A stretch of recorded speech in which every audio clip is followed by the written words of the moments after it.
welcome. Welcome to Sunday Storytime.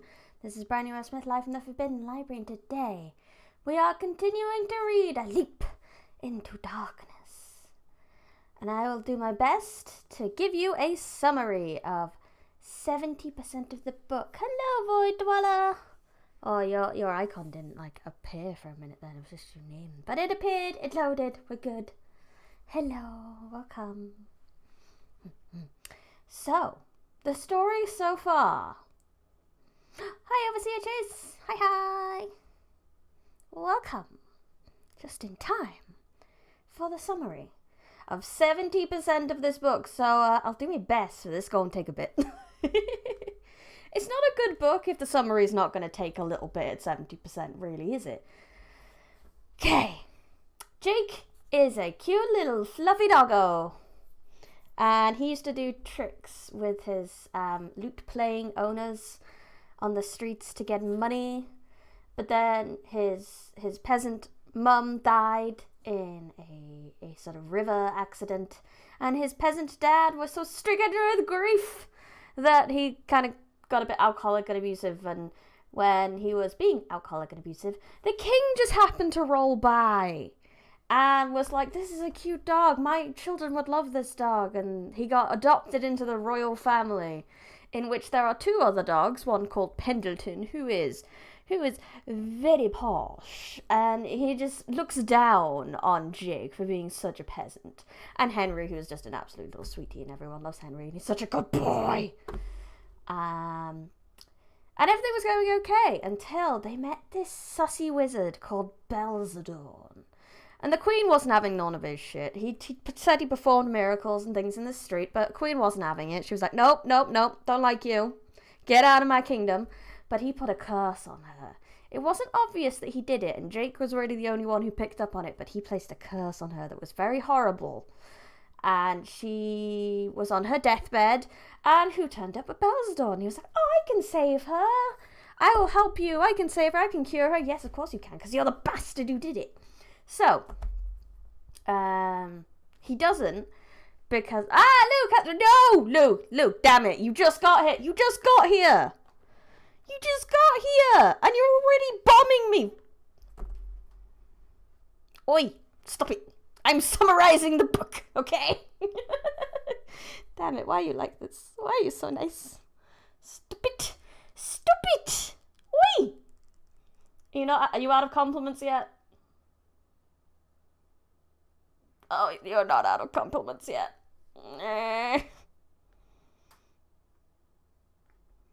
Hi. Someone got up on the bright side of the bed this morning. And that's it. You just come, drop some compliment bombs and leave, bro. I'm making a meme out of this. This deserves that Chad meme. Of, comes into stream, drops compliments, leaves. Nothing. Ugh. God damn it, Luke. Where was I?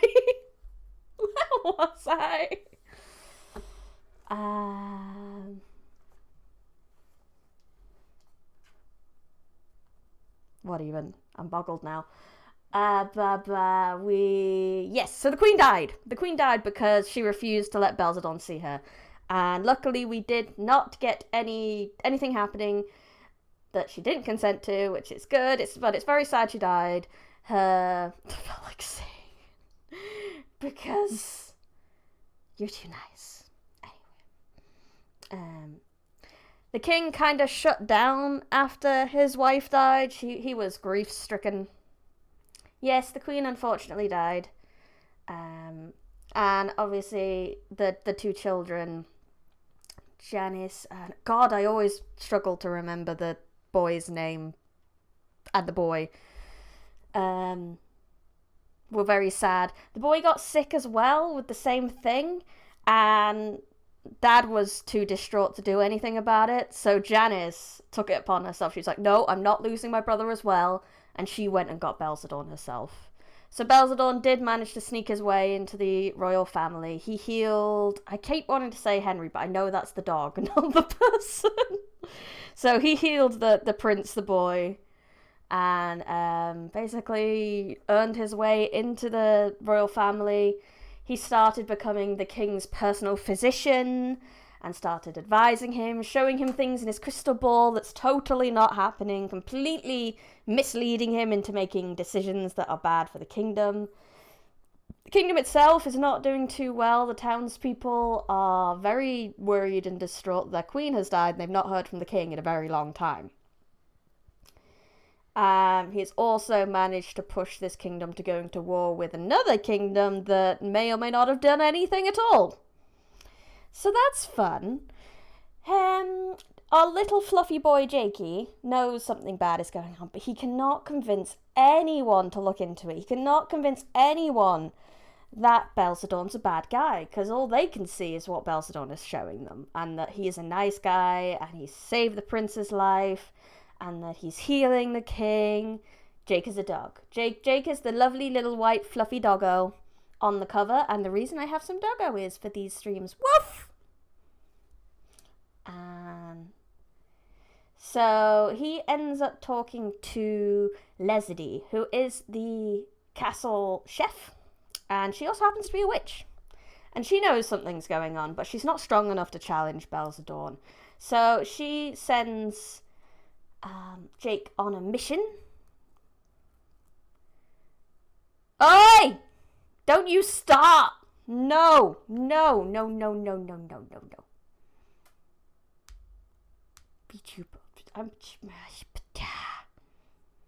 I mean, I guess it's not that much of a compliment if I'm the only one you know about. But no, we've had enough compliment. Luke has used up the entire compliment. What's the word? Allocation, maybe, for this. No, don't you, stop it. We're like 10 to 50 minutes into the stream and I haven't even... I'm just dying already. No. Anyway, so he goes on a quest with some people, some other animals from the town. They end up digging into this hole. They do lots of digging. They come across magical things. Jake is very cool. And then he gets it's a little glowy mushroom he puts into the pouch that he's supposed to put the thing he was looking for. We don't even know what the thing is. He was just told kind of where to go to get it, and you had to find out when he got there. Also, something I need to mention is his former owner, Chris, the sort of alcoholic, kind of abusive, is starting to come out of his grief-driven stupor, and is starting to realise sort of what he did and things like that. So he's definitely going to play a part, so I felt the need to mention that at least. He knows what's going on because the wizard had actually tried to get him on side, but he's been like, no, and he's starting to realise what he's lost by losing his dog. So I think that about covers 70% of this book. It's my best summary I can give you. It's a bit messy, and you can blame Luke for that. I'm blaming Luke for that. But now we shall continue. The puzzle takes shape. A shadowy figure hurried across the castle drawbridge, glancing furtively as he made his way over the edge of the woods. Made his way to the edge of the woods along the riverfront. What do you mean you are that great famous VTuber? Silly me for forgetting that before. They did use the glowy mushroom as a flashlight. That is the main reason the Jake picked it up in the first place, actually. He walked softly to the east, a short distance, slipping in amongst the trees, and then waited, running nervous fingers along his beard. Cheerfully, but... It's a rough start today. No, nom, nom, nom, nom, nom. Light. I mean, maybe later, I don't know. They are taking it to a witch, she might make it into something. Cheerful birdsong at the dawn of a new day was cut short with the snapping of twigs. Belzedorn smiled as a man on horseback slowly picked his way around a thicket and came up alongside him.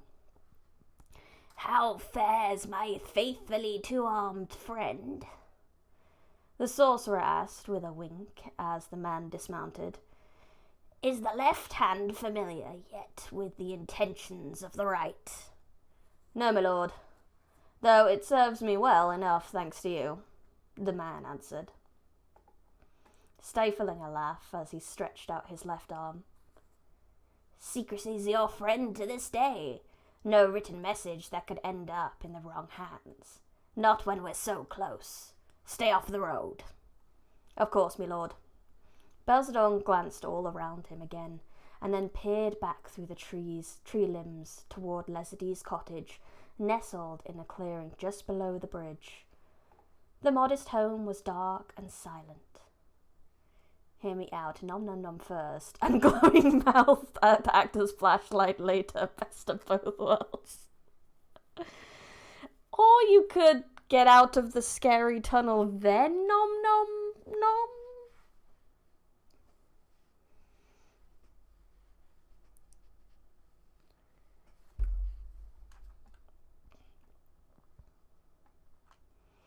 Satisfied that no disloyal eyes had seen them, the sorcerer turned back to his attendant.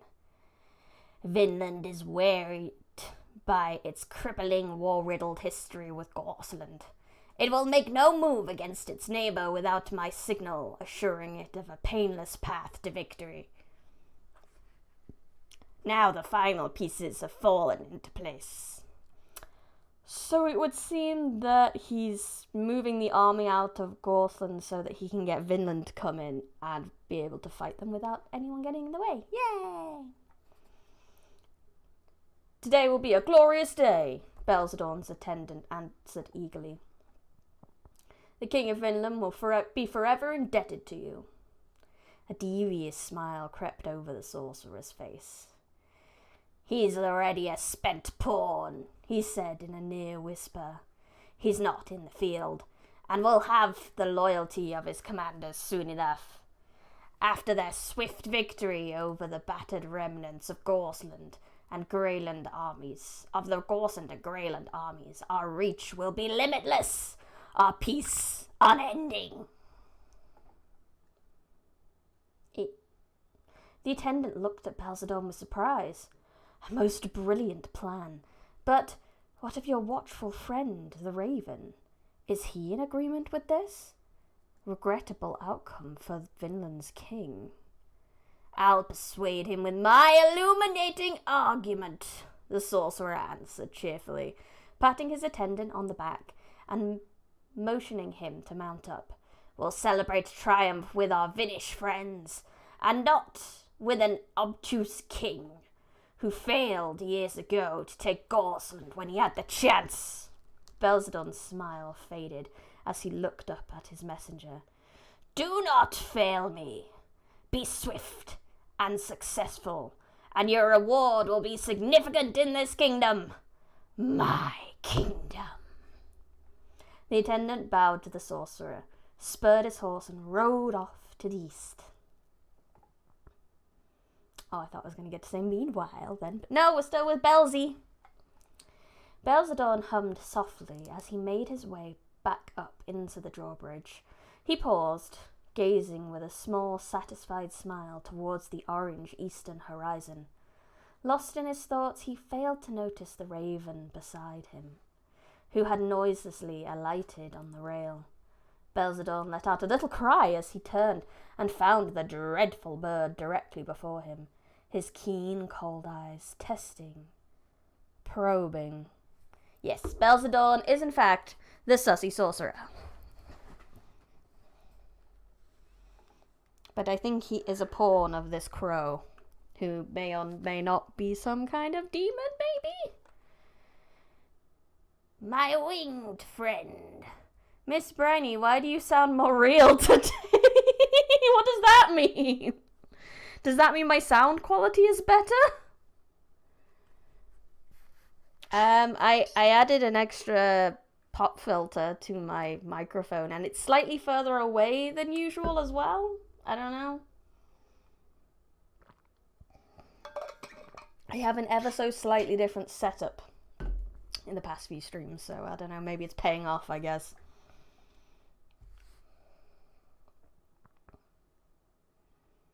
But, like, you mean real in a good way, right? In a good way, right?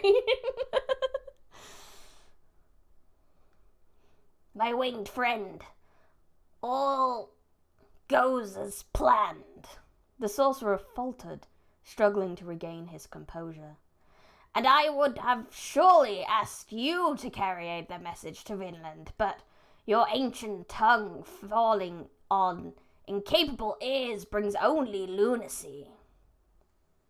It's like it's more real, but it's also like I'm sitting beside you in the same room? That's nice, I guess. Sounds like a good thing. Wait, does real mean she's nailing the voices more realistically? Oh, don't put that pressure on me for good Higurashi noise sounds, like.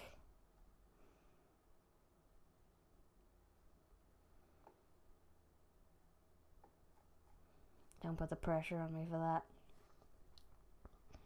I've done my best. I'm not very good at varying my voice. Like, I can do it for, like Rena was pretty easy. Rena,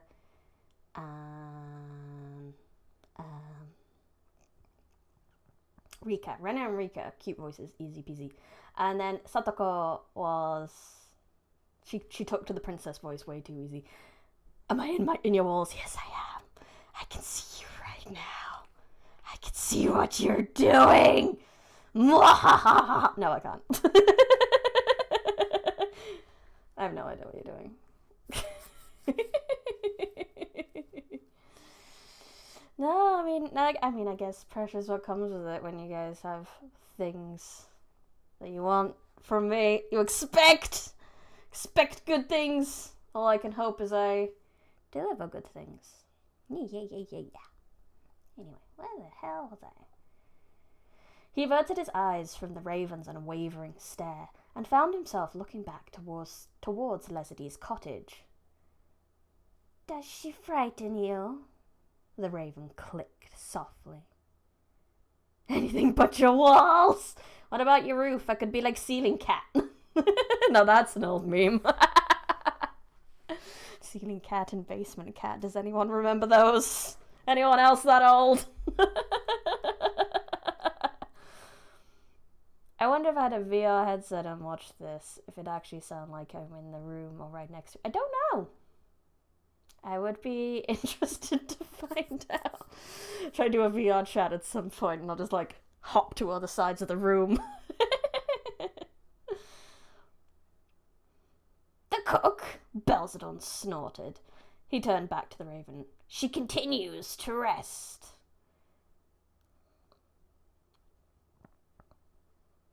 The raven cocked his head as a faint melodic chanting wafted up from the cottage and drifted lazily up over the treetops. The sorcerer was taken aback. Fear blocks judgment, said the raven. Do not misjudge. He lifted his dead black eyes towards a tree across the river. From them, even now we have a little spy in our midst. Belzadon carefully followed the raven. Oh no, that was the raven talking still. Oopsie doopsie. Oh yeah, you were able to hear me suffer even more now.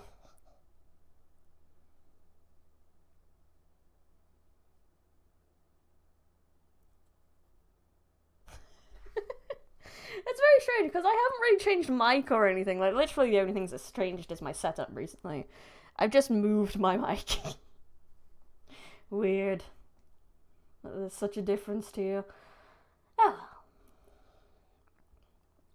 Belzadon carefully followed the raven's gaze and saw Lizzie perched on a tree limb, watching and listening. The sorcerer gave a slight nod to the raven and then walked back across the drawbridge.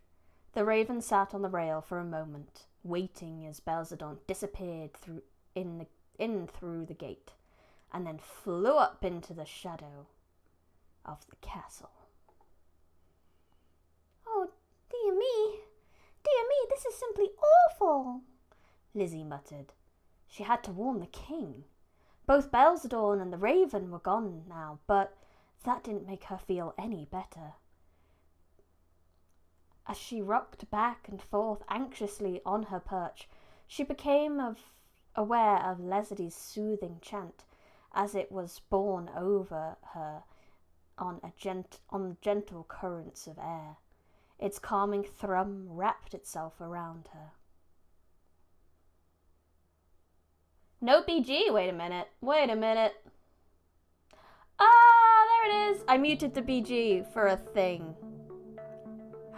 If I had fireplace, give me a sec. Fireplace audio is a genius idea. Let me check. YouTube, when you make YouTube, most people you probably know if you make any content, but there is a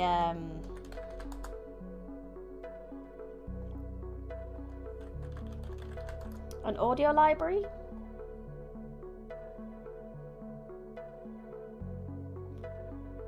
No, it doesn't look like they have a fireplace noise. What about just fire? Daytime bonfire. Oh.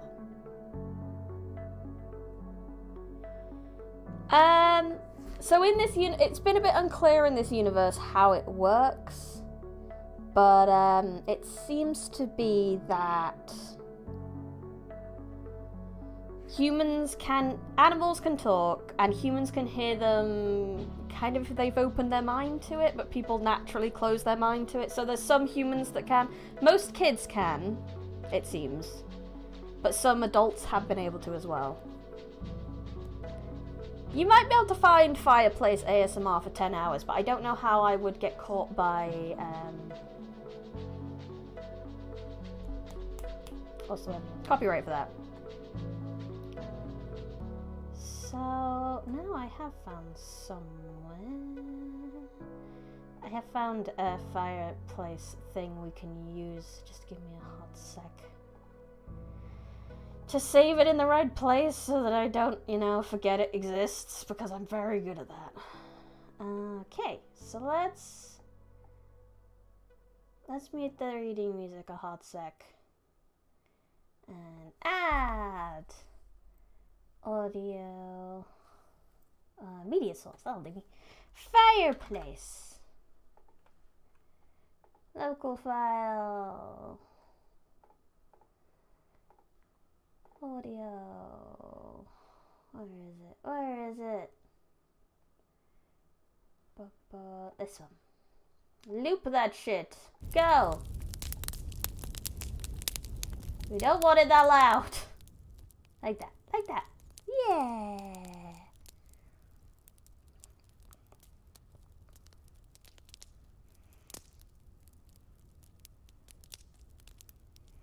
And this TV lady who gave us audiobooks every Sunday.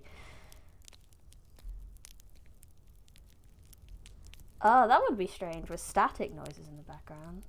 I don't know.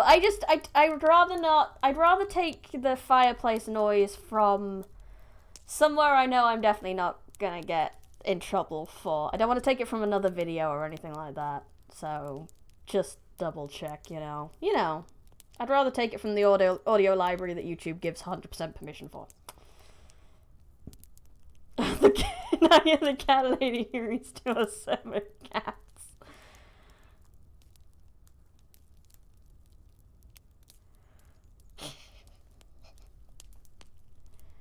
Oh, but that's nice. So let's keep that. Let me know if it's too loud or too quiet, or if you can't hear me past it, etc. Let me just... No, that's fine. We'll keep it like that. I am a dog lady right now. Woof! Speaking of which, we're talking about birds right now, actually. Because Lizzie is a little sparrow, if I remember correctly. As she rocked back and forth anxiously on her perch, she became aware of Leslie's soothing chant, as it was borne over her on gentle currents of air. Its calming thrum wrapped itself around her. Its tones and sing-song rhythm flowed into her and carried with it a surge of hope and energy. She took a deep breath, closed her eyes, and stilled herself on the limb. She opened her eyes and narrowed them. She was ready. She took flight, heading across the river towards the castle's west wall tower. As Lizzie swept up towards an open window at the very top of the tower, the raven suddenly appeared from behind it and plummeted towards her. With no time to change course, Lizzie's little body absorbed a crushing blow as the large bird smashed into her. She corkscrewed towards the earth until she struck the side of an ash with a soft thud and dropped like a stone to the ground, feathers floating down after her. "Oh no, Lizzie!" The raven followed her down and landed next to her still body. He studied her carefully, poking and prodding her with his beak until he was satisfied that she was dead. He flapped up off the ground and flew up through the open tower window. "Aw, I didn't expect her to die!" "Lizzie, she didn't deserve that. She's just a little burp. She was just a little sparrow." "God damn." Belzadorn fidgeted on the king's throne, stroking his beard fretfully, eyeing the hologons on the table next to him as it reflected the dancing flames of the fire roaring in the massive hearth behind him. He hesitated, reached for the hologons, shrank back from it, and finally willed himself to run fingers across the glass.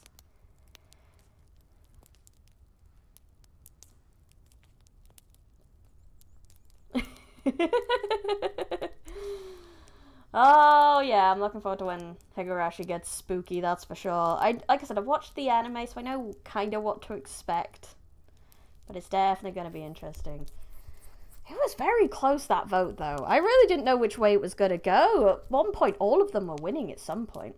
Higurashi did always seem to have the lead, which, considering a lot of my audience has come from playing Library of Ruiner, that does not surprise me that people want Higurashi next. But I was surprised at how many Harvestella got. I didn't think anyone was going to vote for Harvestella, but you did. Which is nice, because I do definitely want to play that game as well. Anyway.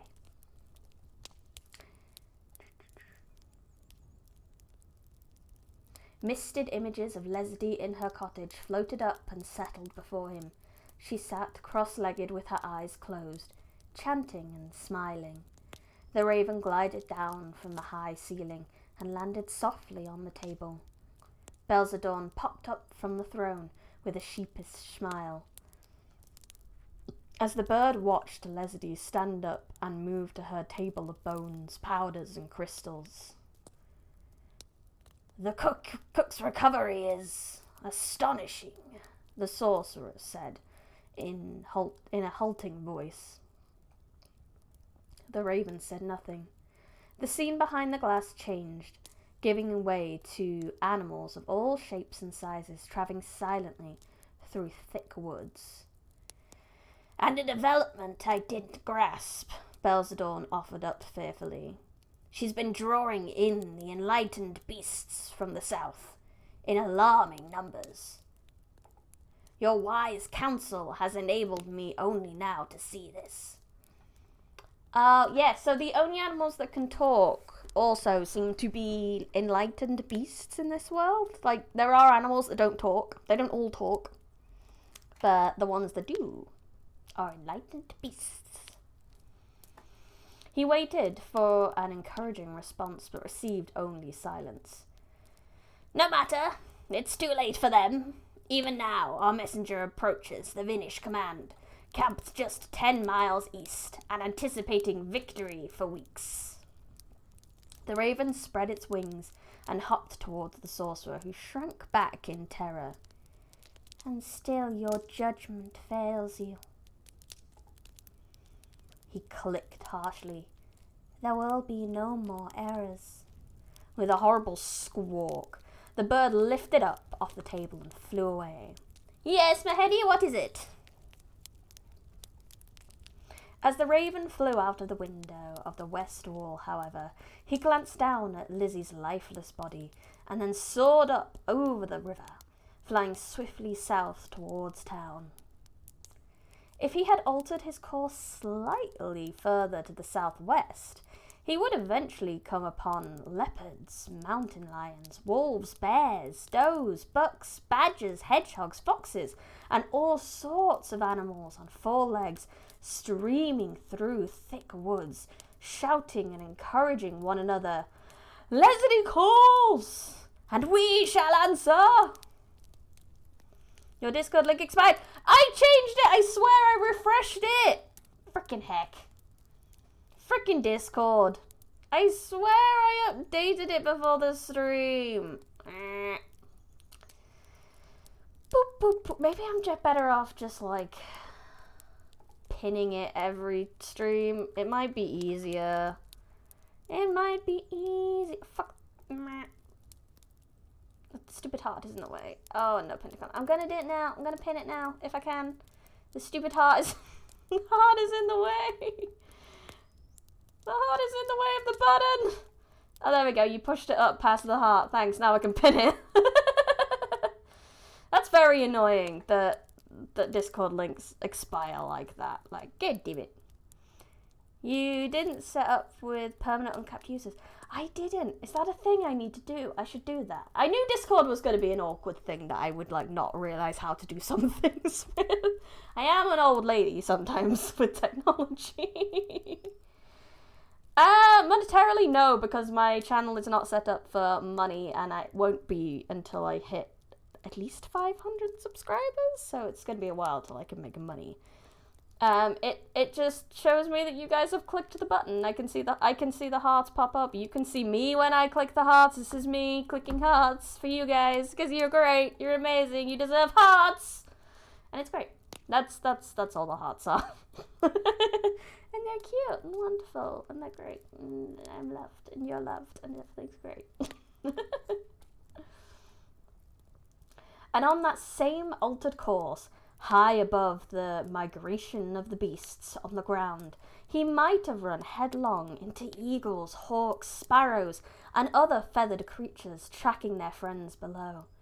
And if he had managed to avoid a mid-air collision and lingered a bit longer, he would have noticed the animals, both fur and feathered, splitting into two groups, a smaller group containing a noisy track to northwest, and a large group veering off silently to the northeast.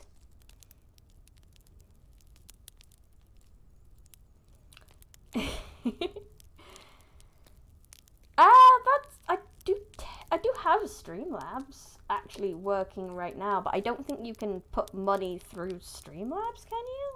Can you? I know like YouTube Supers is the only thing you can do, but I don't think there's like a thing I can do on Streamlabs that gives money.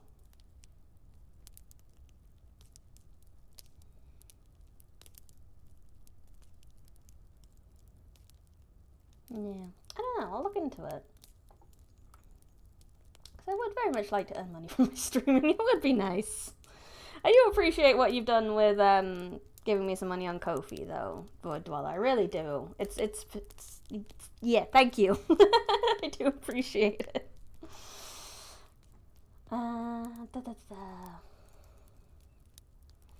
Or, if the Raven had decided to circle back one more time and check the fate of Lizzie, he would have arrived at that awful ash, his eyes following down the length of the trunk to its base and looking for a little sparrow, instead only finding a scattering of feathers.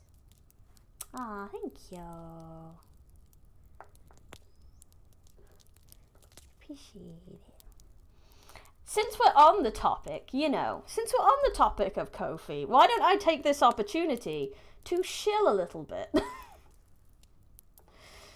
Where is it? Where's my Kofi? Here's my Kofi. Let me get my actual page up. Here it is. This is my Kofi. There is a link in the description.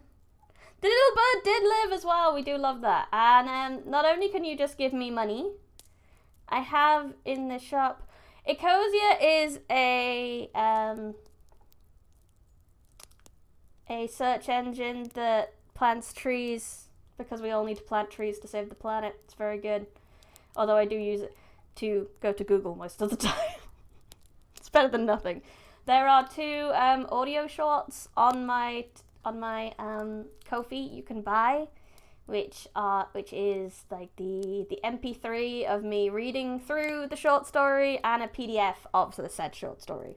So you can pay 99p or you can pay more. So yeah, you can use that. The code, I'll tell you about the code at some other point. I mean, it's kind of awkward to tell you about the code. I don't have the code in this like setup. I would have to flip screens for a hot sec. We can do that.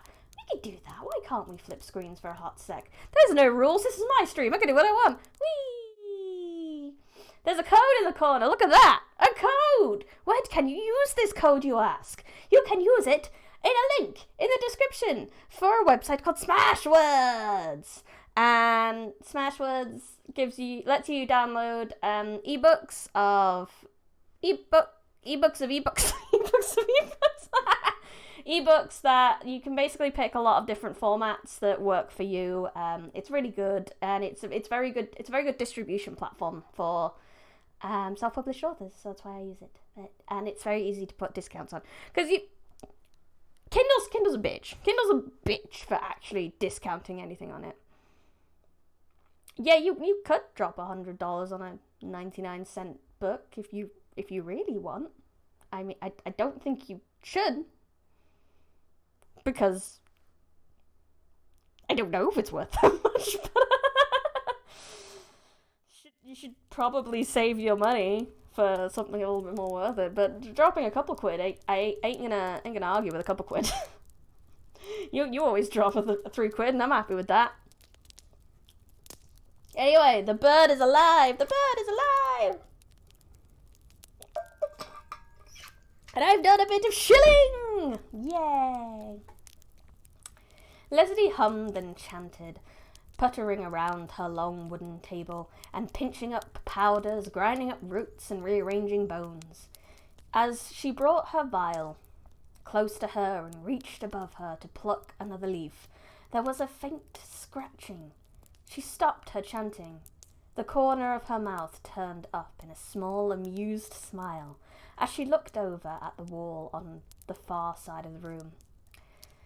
"About time," she muttered as she shuffled over to a corner of the cottage to tend to breakfast warming in the cosy hearth.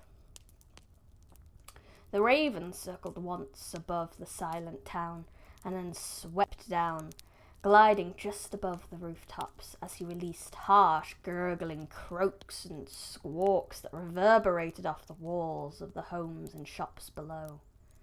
A moment later, citizens leaned out of the windows and doors, looked up at the raven with glassy, unblinking attention, slipped back into their homes, then re-emerged a few minutes later carrying knives, clubs, hammers, and axes.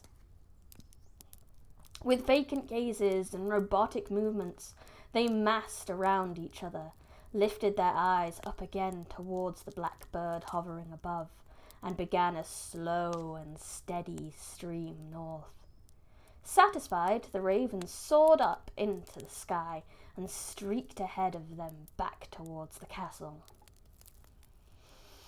No, no, no, no, no, no. The chanting stopped. Wait, what? Jake said, bewildered, as he tilted his head and cocked his ears. I'm sure I heard. If you say dig, then I'll dig, Nigel said to him cheerfully.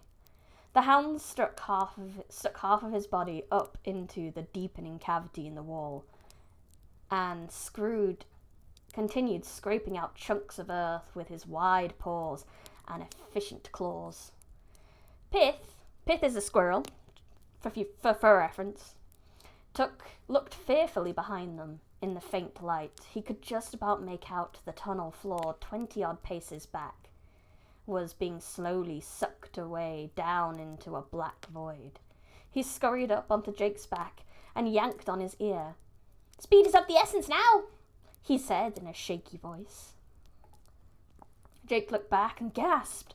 Oh, so the situation they're in, just so you know how dire this is for them, they are in a tunnel. They're trying to dig their way forward through a sort of wall of earth because they've dug down a lot and they're basically deep in the earth. And the cave is collapsing behind them. That is the dire situation they're in, for the record.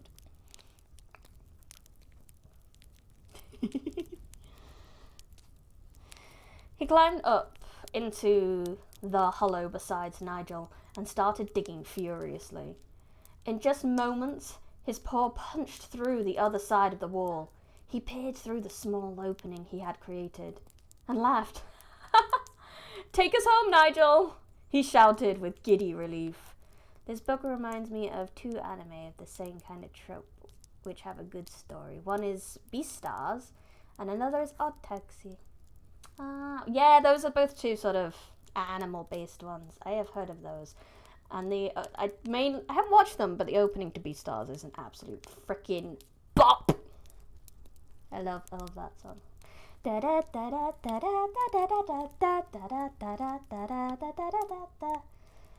It's good shit.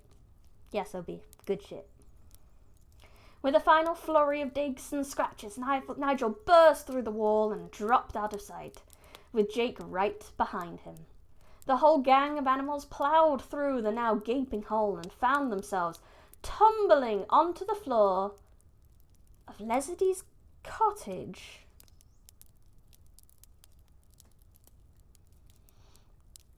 Now who's going to fix that? Leslie chuckled as she frowned first at the new makeshift entrance into her home and then down at the writhing jumble of fur and feet struggling to right itself. But in the flash, her face lit up with a broad smile. She laughed heartily. "How about some breakfast?" Jake gave her a puzzled look and raised a muddy paw at her. "Well, you missed dinner and supper," she answered playfully. Now that is a bit of a mind wallop. They went to a completely different part of town, slid down about 3 or 4 times into the abyss, and then ended up back in her cottage via the roof, which shouldn't be connected to the earth. Witchcraft. I mean, she's a witch. Makes sense.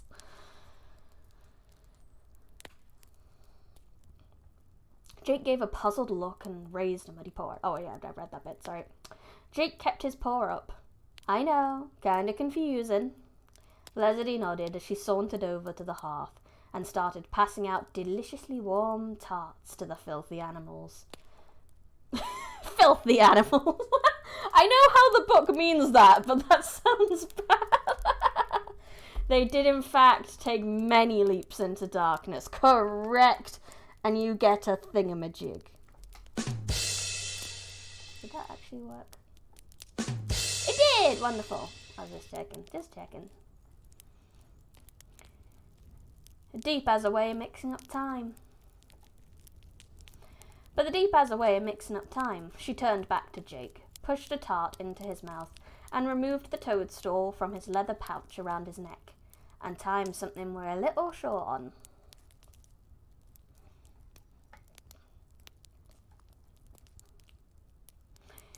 Every fibre of Lizzie's body was sore.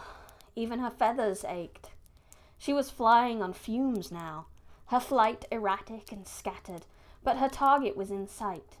She stopped her flapping, her little form frozen in the air, and then plummeted. Luckily, her aim was true. She managed a crash landing into Atlas's thick, luxurious mane. For reference, Atlas is a warhorse. He's gone marching off with the soldiers.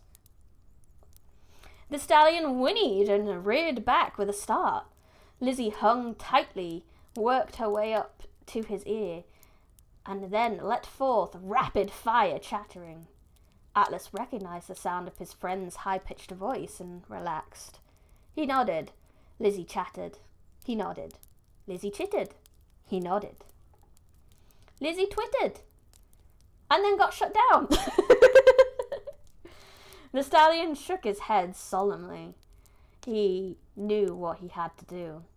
Atlas walked into Sir Baldwin's tent and nuzzled his ear. Atlas is a Greek god and a map. Yeah, but he's also a horse.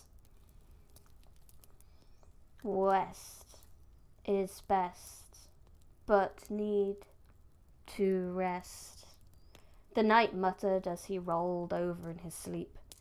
The stallion used a heavy hoof to unceremoniously drag him off his cot and onto the ground in a heap. Pardon the intrusion, Sir Baldwin, but rouse your troops. We must make haste and head home to save the king. The knight rubbed first his eyes and then his ears as he listened in astonishment to the horse's whinnies and neighs changing into words. Actual spoken words that he could understand. But Atlas grew impatient and walked out of the tent. He tracked down to the lieutenant packing up his gear. Maybe he'd have better luck with him. He trotted up to the man straight away began snorting in his ear. Understandably, the lieutenant, confounded by the horse's uninvited odd behaviour and purpose, expressed his displeasure with a series of spurting curses. Sir Baldwin, looking on in amazement as the stallion and his man attempted to engage in conversation, rushed out of his tent and grabbed Atlas by the reins, pulling him away and off to the side. This isn't possible. He forced out, looking up at the horse stupidly. I just need more time to think this through. He started to shuffle away from the stallion, scratching his head. Sorry, mumbled Atlas. He sighed and gave the knight a good kick in his rear. Sprawled out on the dirt, Sir Baldwin watched in silent wonderment as Atlas galloped off to the east with a little bird attached to his mane. Oh, no one would listen to the war horsey. He's a good horsey. Leslie rearranged perforated leaves on the table, carefully placing one on top of another.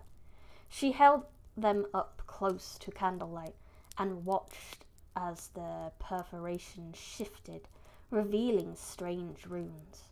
She studied the ancient letters, closed her eyes, and whispered the words that they formed.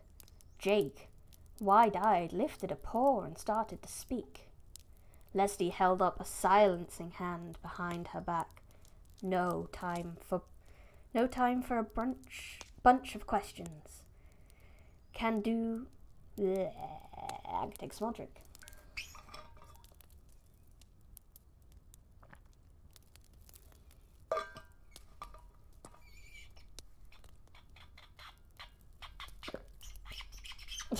Sorry, I like making my water bottles squeak.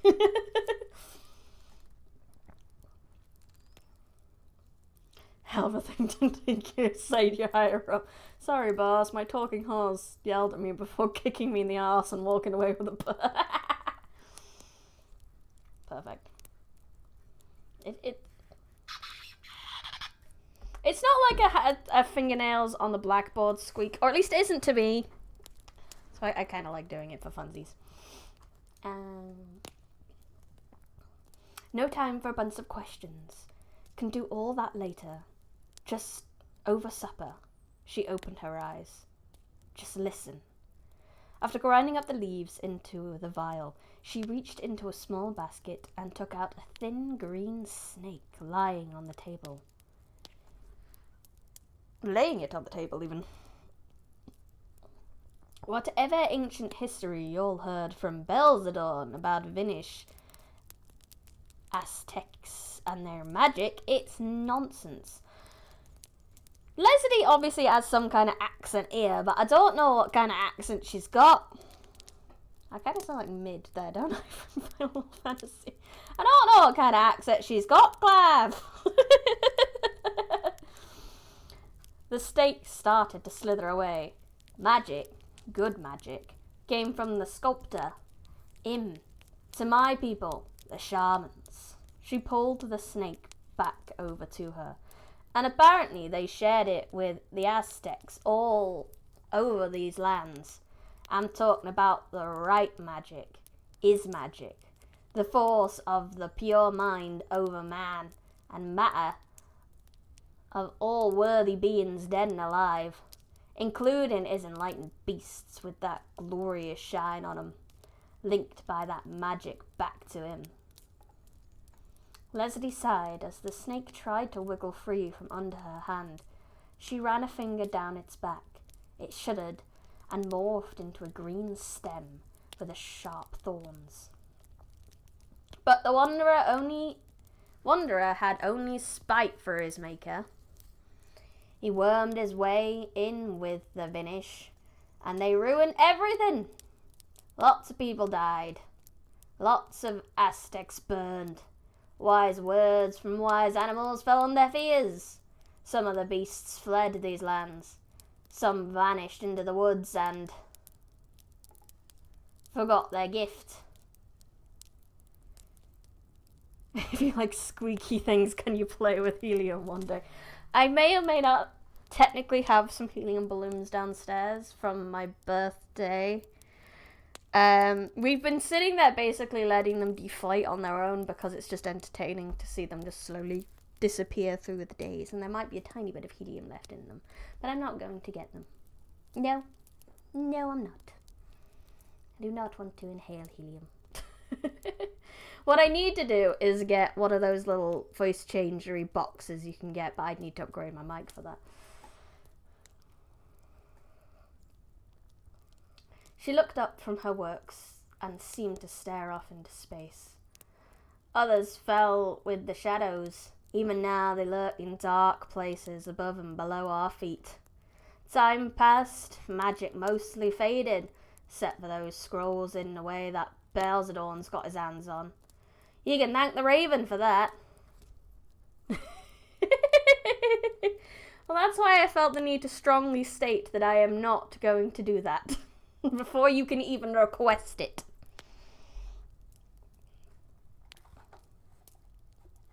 Emotional damage. Yeah, then I think it comes with different mics. The non-USB mics with the big round plug thing that I don't know what it's called. You get like a box in between for those, and some people have like voice changer dials on them. I have looked at trying to install voice changers for me to use because it would be really good for the reading, obviously. But it's complicated, and I am not smart. Well, not always, at least. I have a brain cell or two, but they get overloaded easily.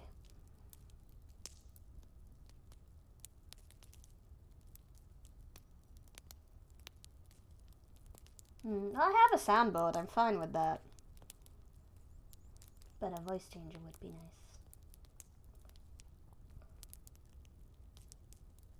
She squeezed the stem and whispered a few garbled words.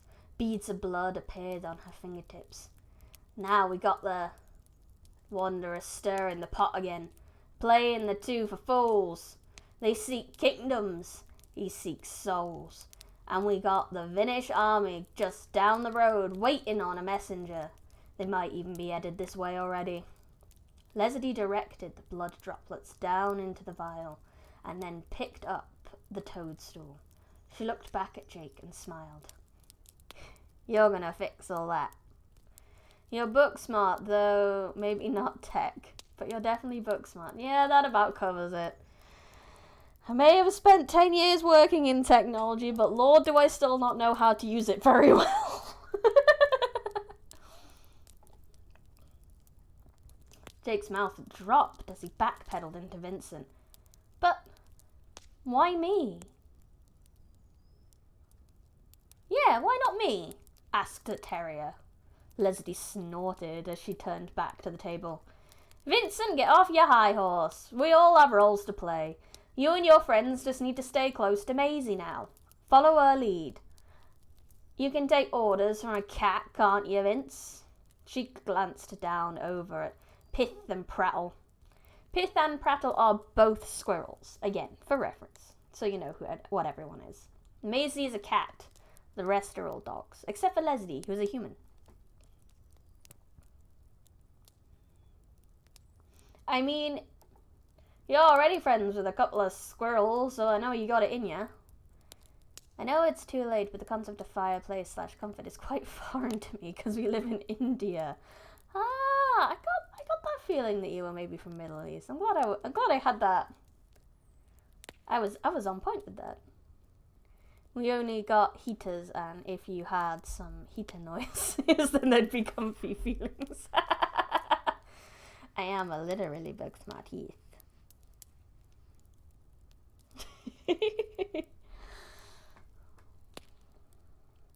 She broke up the toadstool into the vial.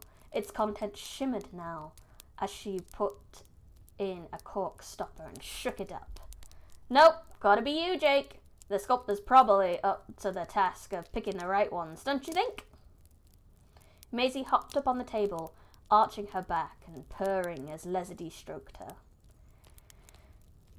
Got it right with this one, she said warmly to the cat. She held up the vial and examined it, studying what looked like sparkling muddy water inside of it. Can't be me. Belzadorn and the Raven been on to me since the very start. Way before I figured 'em out. She turned around and faced Jake, bending over and dropping the vial into the pouch around his neck. But they still haven't got much about you. She touched the tip of his nose, then crouched down before him, taking his head gently into her hands even. Yes, you can buy my book. You can buy it from the Amazon, and you can get it on the Smashwords with the discount code. You can. I love you guys. You guys make me shell my books when I really should do it more.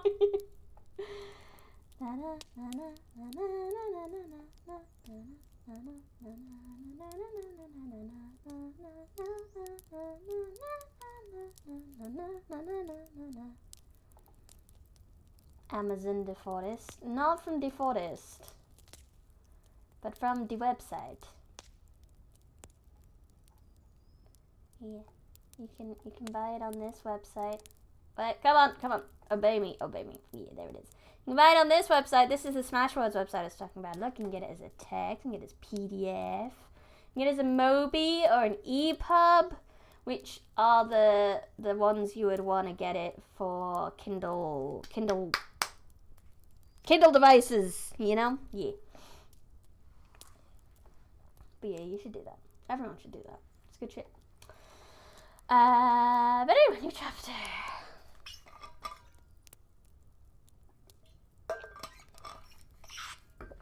You guys are good at making me make money. At helping me try and make money. Yay. The only thing I'm not sure about is the ghost writing thing we got going, but everything else I think I can get easy. The ghost writing thing is just because I know that there's a market for it. A lot of you'd probably be surprised how many books out there aren't written by the people who say they've written it, and I've handsomely paid some other writer to write it. It can be quite a lucrative market, so I've attempted to get in there with it. Anyway.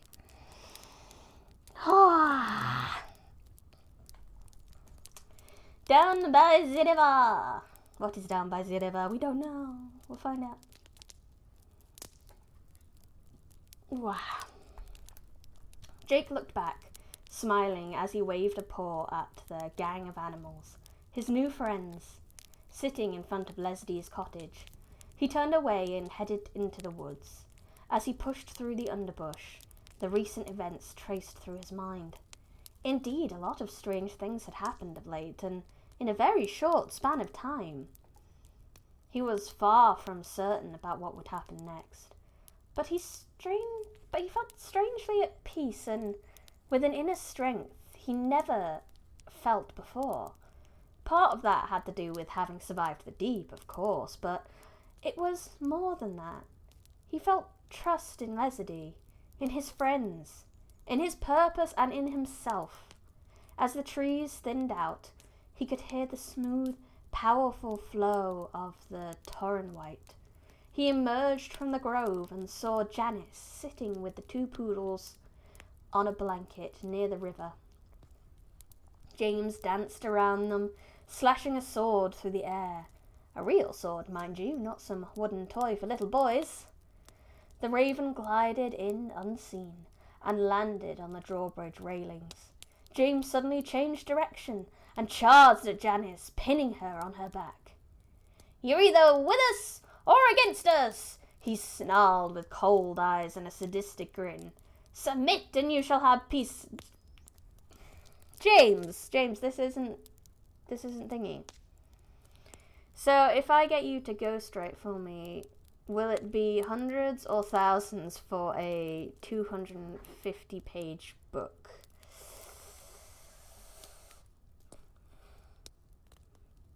You're definitely looking at hundreds, that's for sure. At the very least.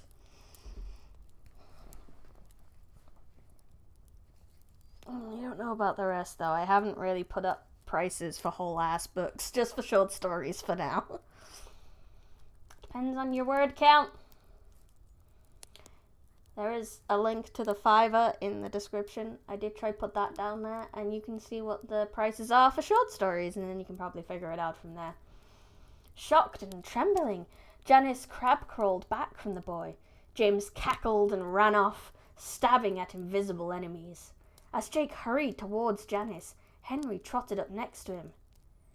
"Henry! Oh, we need the Pendleton stare, I'm calling this now."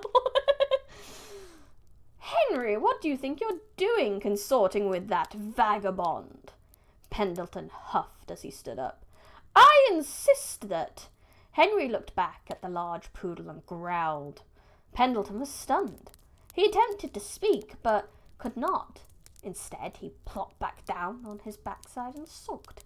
"You've nothing to say about James's behaviour just now, Pendleton. But you're so insulted by Jake's very appearance. What a stuffy old poodle he is." "Okay, night-night, my heady. Have a nice sleeps."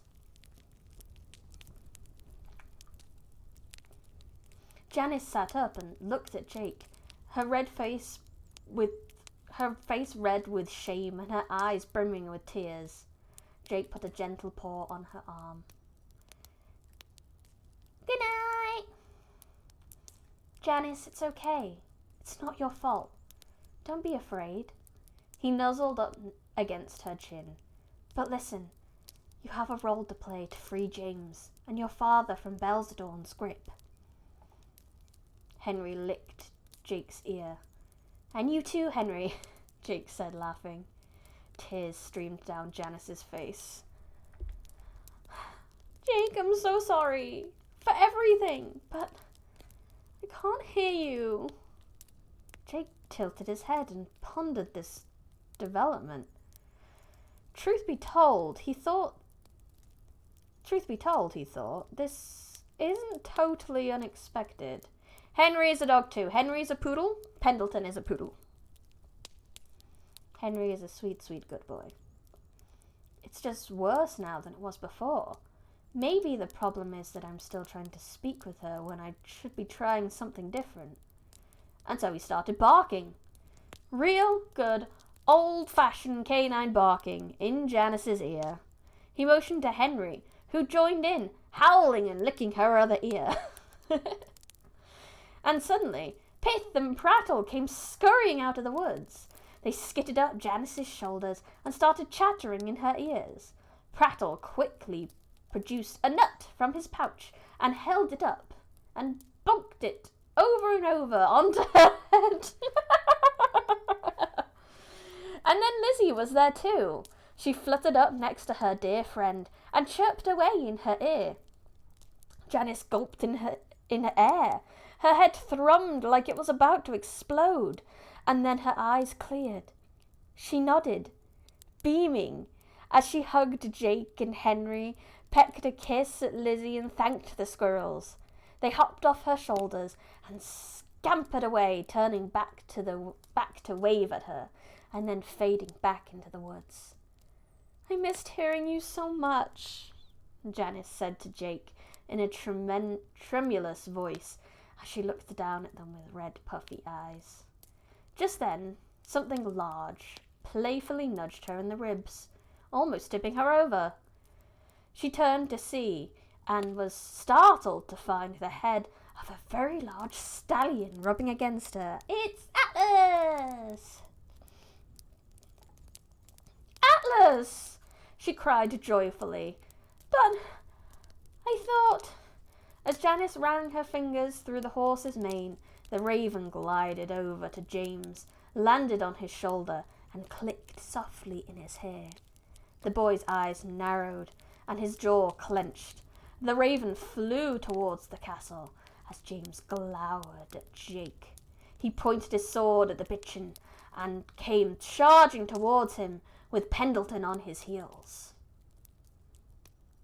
Good old-fashioned mild concussion and large barking to get Madge talking. Yeah, that's how it works. That's how everything works, you know? Just bang your head against stuff. You orphaned cur!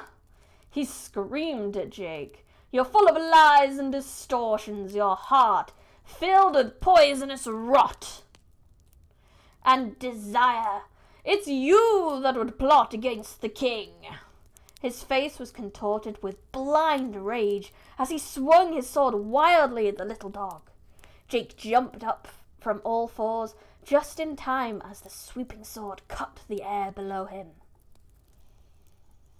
How dare you show your shameful face here again? It's the way I solve my problems. Concussion! James spat as he lifted his sword back into position. Pendleton, terrified, scurried backward to safety. Janice was hysterical. James! Stop it! Stop it! The boy swung his sword again, just missing Jake's head. How dare you openly defy and betray the rightful ruler of this kingdom? And who would that be? Jake countless deftly dodging and backpedaling as the sword slashed again. But James only heard growling and barking. Another miss, but getting closer to scoring a deadly blow. Jake sensed it and lunged, biting his hand. I don't know, because I have an accent, probably. James squealed, "You'll pay for that!" As he readied his sword, Atlas suddenly reared up and towered above him.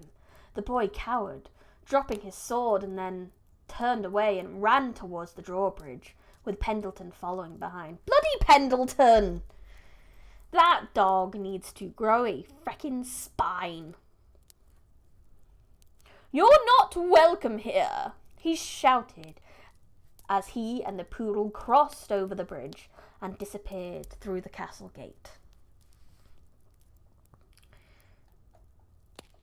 I mean, he is kind of an entitled kid, so that is kind of what I was going for. I'm glad it came across that way. Everyone stood in stunned silence. Atlas bowed his head, his tail swooshing at a fly. He shivered and shook his mane and turned to Jake with sad eyes. I'm sorry, my friend, that I didn't trust you. I wore blinders to the truth with the excitement of going to war.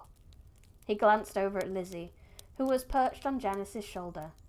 It took a little birdie to bring me back to my senses. Too bad I cannot say the same for Sir Baldwin. Jake beamed at Atlas. He sprang up onto the horse's back, hugging and nuzzling against his neck. Speak no more of it. You're here now, and that's all that matters. Atlas nickered gratefully. I know you're exhausted, Jake continued, but we must stop Belzadorn's messenger from reaching the Vinish. The stallion nodded his head in understanding. You're a wise one indeed. Sir Baldwin's mind is a fog. He makes little progress westward. There may be time yet to catch him after we overtake that agent headed east. Jake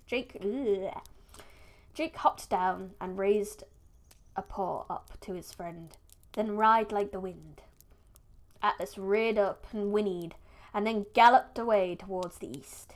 Jake watched him disappear in a cloud of dust. No one moves like Atlas. There may yet be hope. Janice squatted down and wrapped her arms around him. I nearly lost my mind, she said, shaking her head. I know James has lost his. James carries only a small portion of the blame, Jake said. Anyhow, Leslie has explained what's to be done. We go into the castle together. Henry tilted his head at Jake, and as Lizzie fluttered over to the little poodle's head. Yes, Henry. Yes, Henry, you and Lizzie too, Jake said, smiling. To the castle! To the castle! Henry announced as he danced and ran excited circles around Jake. Because Henry's a sweetie. An absolute sweetie. Hey, did you know if you dip your hand in red paint and try to steal a pink bucket and get caught, you'll be caught red-handed? You're not getting a joke one for that. That's pretty bad. Oof. Oof. Now I want to get some big oof. Do I have an oof? I don't have an oof sound for you.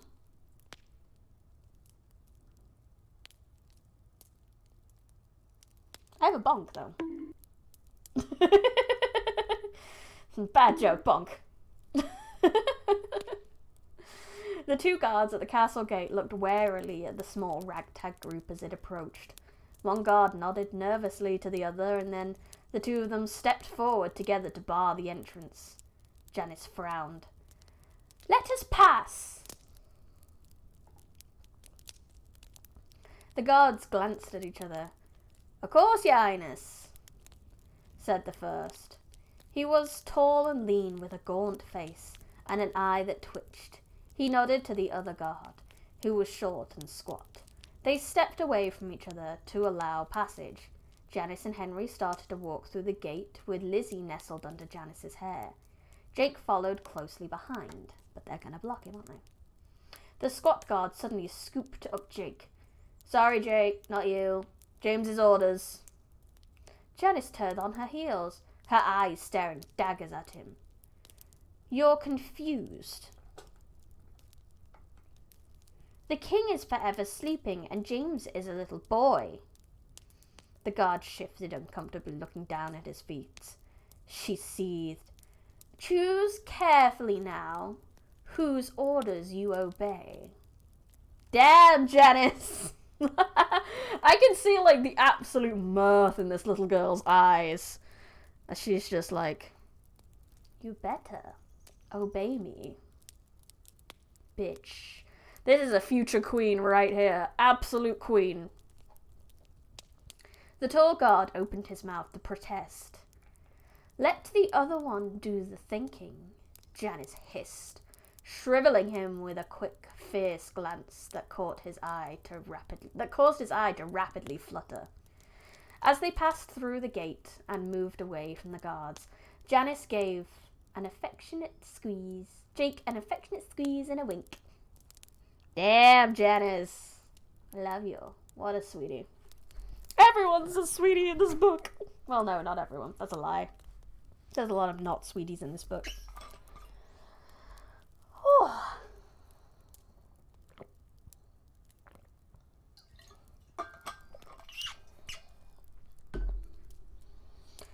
Wow. Janice is absolutely savage.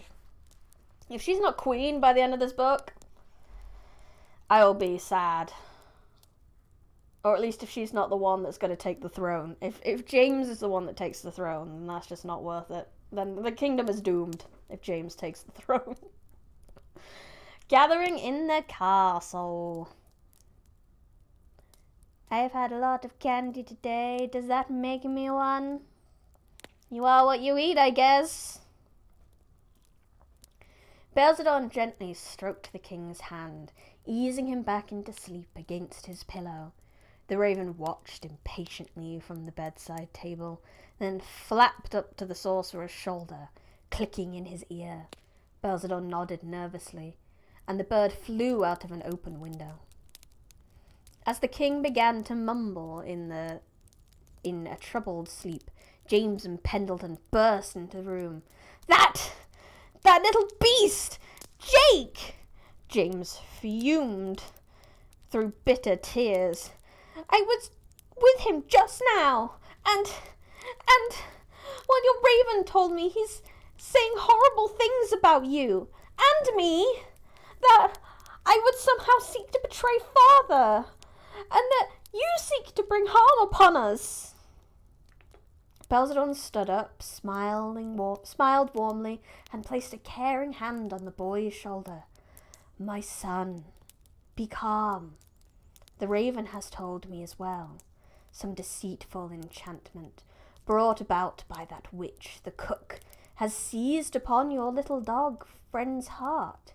He's not my friend, not any more, James insisted. Belzadon walked over to the open chamber door and addressed the two guards stationed outside. We require privacy. Assist the others at the castle gate. Arrest him? He's not a football fan!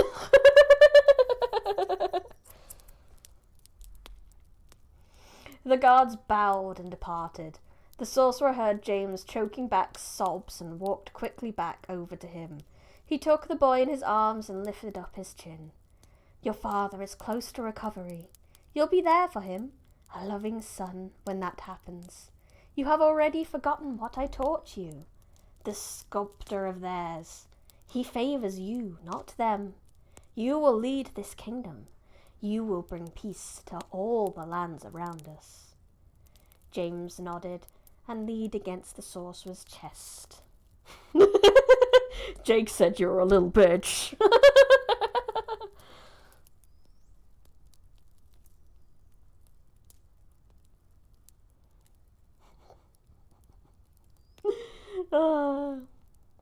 But I'm sorry, James, you kind of are a little bitch right now. Jake kept to the shadows as he scurried ahead of his friends down a gloomy, torchlit castle corridor. Footsteps clicked towards him from just around the corner, and he motioned to the others to quickly follow him into an empty room. As Janice, Henry, and Lizzie huddled behind him, Jake peered out from behind the cracked door and watched as two guards from the king's chamber walked by. After the guards faded from view, he waved a paw and led the group out of the room and quickly down the hallway. Jake arrived first at the throne room. He could just hear the sound of a raven's favourite song, Evermore? There's probably one called Evermore, right?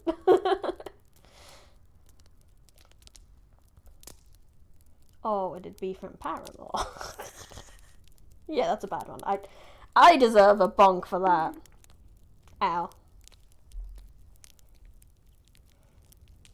Mud crab raven. I don't know what the song is. I'm sorry. That's my brain not getting the joke. But I do hear that ravens like to go raven.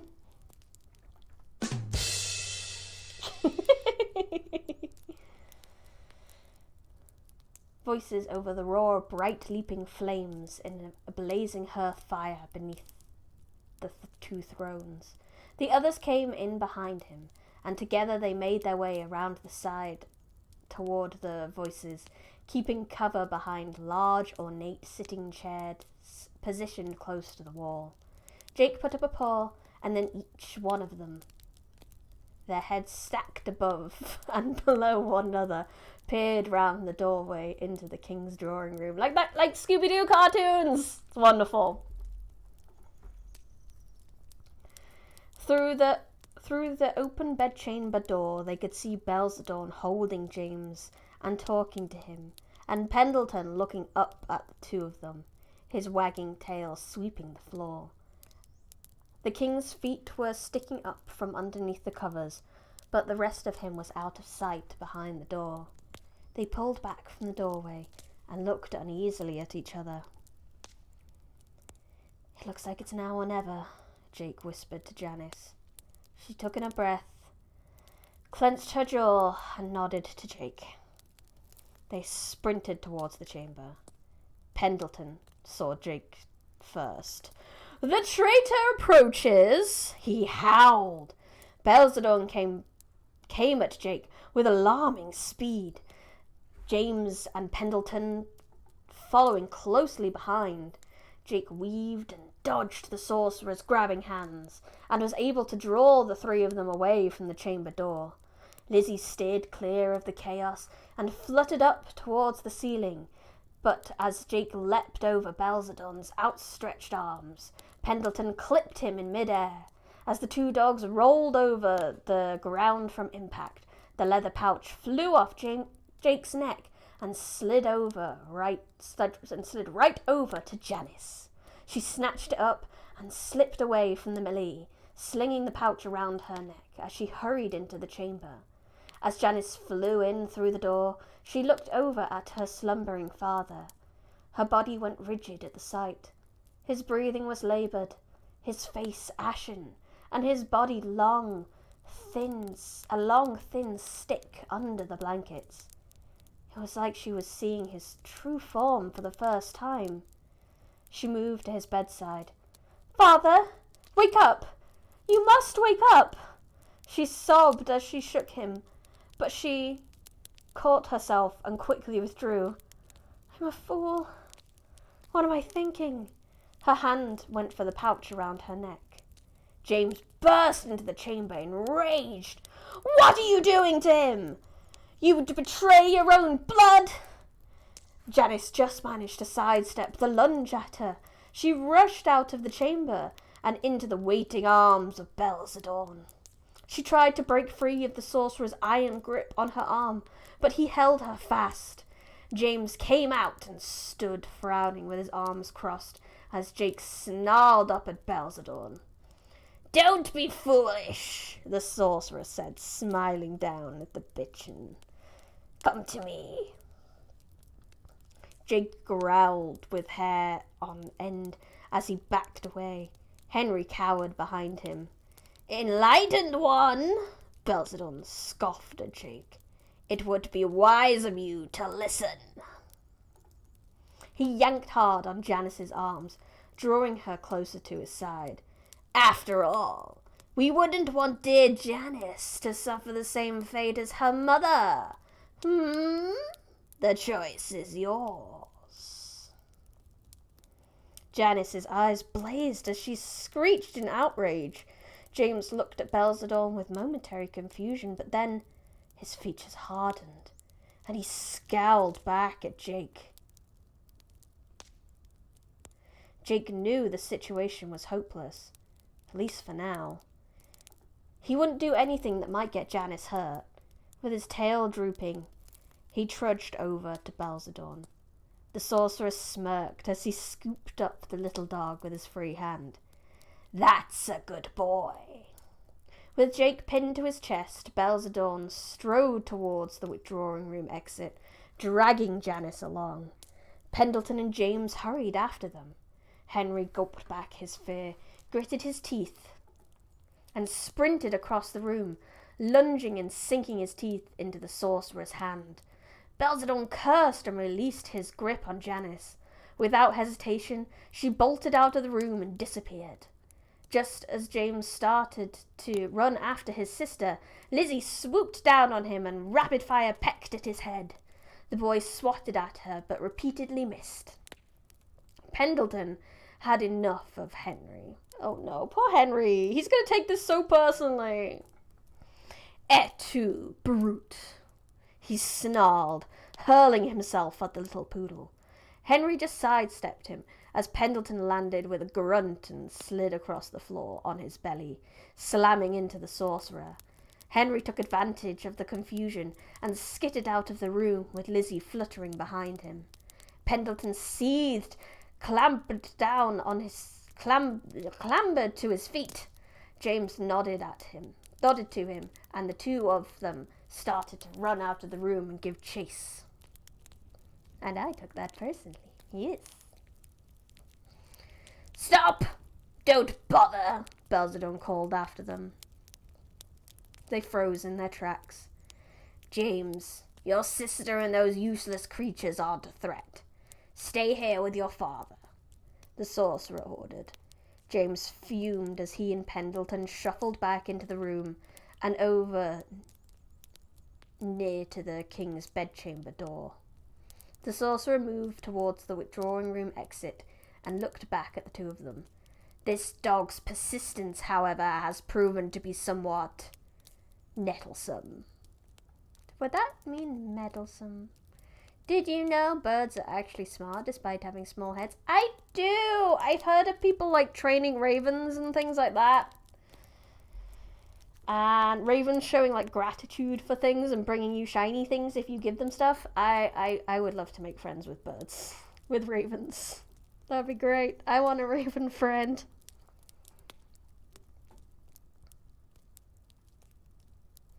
As he looked down at Jake wriggling in his arms, a smile crept across his face, and his mood lightened. Let's check on your friend, the cook. You can say goodbye to her. Ravens and crows are, in fact, different birds as far as I know, but I think the main difference is the size. I don't know which one is the bigger one, though. One is a lot bigger than the other. They're both black birds, though.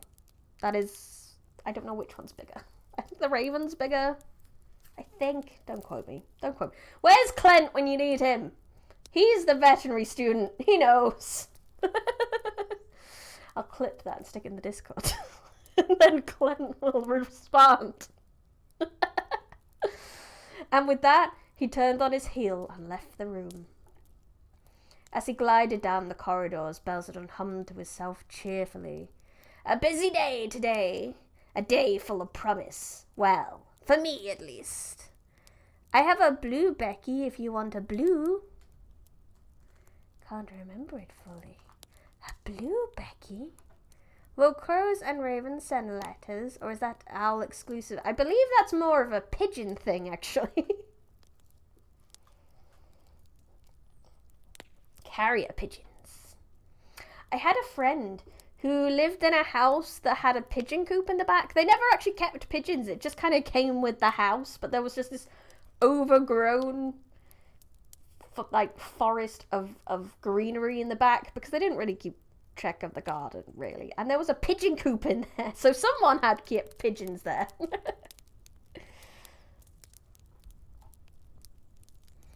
He laughed at his musings and tightened his vice-like grip on Jake in his arms as he approached the guards at the castle entrance. Lock these doors behind me. No one comes in or out of the castle except for me, he said to them firmly. With a heavy thud, the door slammed shut behind him as he flew across the courtyard towards the drawbridge.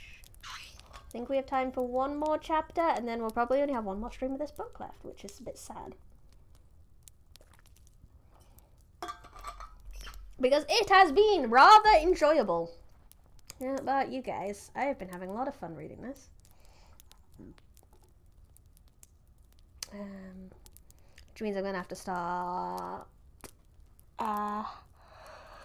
Oh, brain gone. Where am I? Where's the English language part of my brain gone? I can't find it. Have I been distracting you too? No, of course not. No, don't ever think you're distracting me too much. It's fine. You distract me all you want. I am here to be chatted to. It's just my brain's silly sometimes, that's all. That's all. I'm just a bit slow sometimes. My brain, the language part of my brain doesn't, it's not fast. I will not be reading Moon Girl 2. No, I do have some plans to make Moon Girl 2 available in some way, but you're gonna have to wait for that one. What's next is probably a book by an author I've already read one from. It's not a sequel, because I'm trying to avoid sequels because there's just too much for people to catch up on, and I don't think it really works for hop in, hop out live stream-ness. But yeah, that's all I'm going to say about the one that I'm planning to read next. I still need to vet it a little bit and read a bit myself, but because it's from an author that we've already read from, I'm pretty confident that it should be fine. So, yeah, you'll find out. You'll find out later. It'll be great.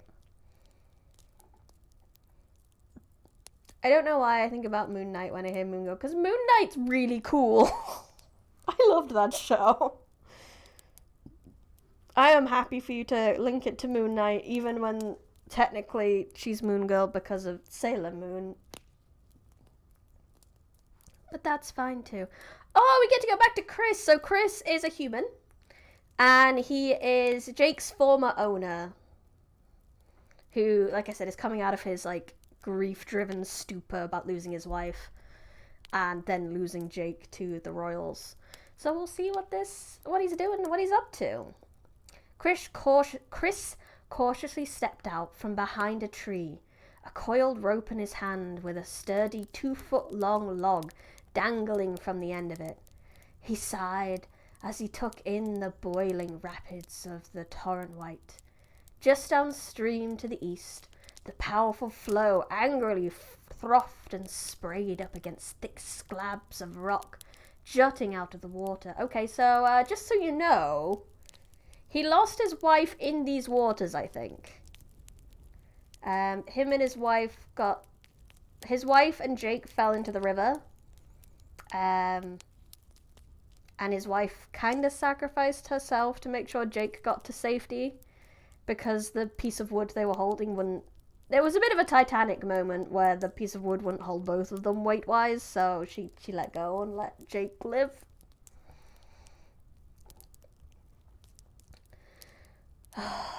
Lost me mind for sure, he muttered. Don't have a plan. Now do you, Chris? His eyes scanned along the hazy outline of the castle drawbridge, a few hundred yards to the west. No guards, no trouble. There he could see... Maybe not. Okay, I lied. This might not be that part. That could have fitted on the door. And then over to the north side of the tree line across the river. I do have a plan. Simple enough. Save the king. Save the children. Save Jake. Right, Rosie? Rosie's his wife. His dead wife, just so you know. He walked east towards the warming sun, now above the horizon, and continued to survey the opposite shore, searching. Cut the raven's head off, he snickered. Stick me knife in Belzadorn's heart.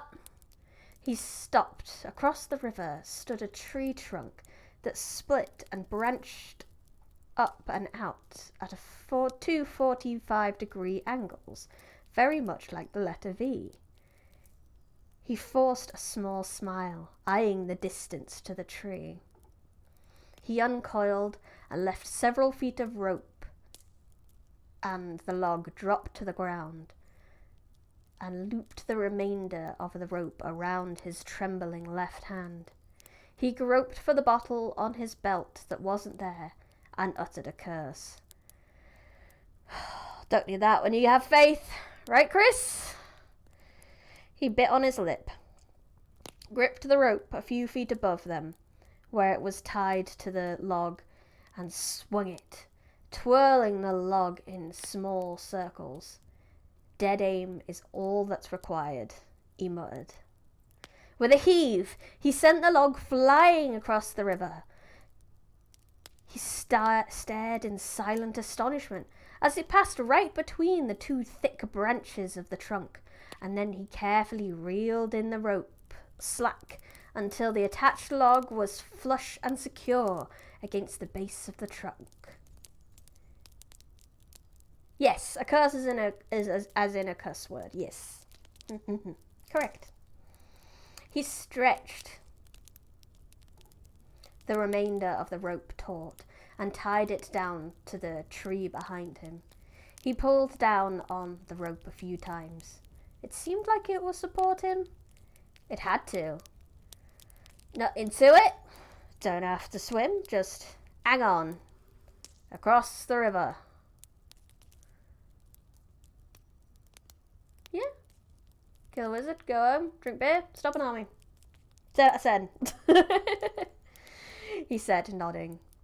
He hoisted himself up onto the line, with legs wrapped around it, as his back above the water. Chris started to pull himself out over the river, the rope tensing and sagging down close to the pounding current. Look at that pretty sky, Chris. Keep moving. Nothing to see below, he said in a shaky voice. As he inched himself along, he glanced west towards the drawbridge. He sucked in a shocked breath and clutched the rope with clammy hands. Belzadorn strode towards the centre of the bridge, Jake writhing in his arms. You needn't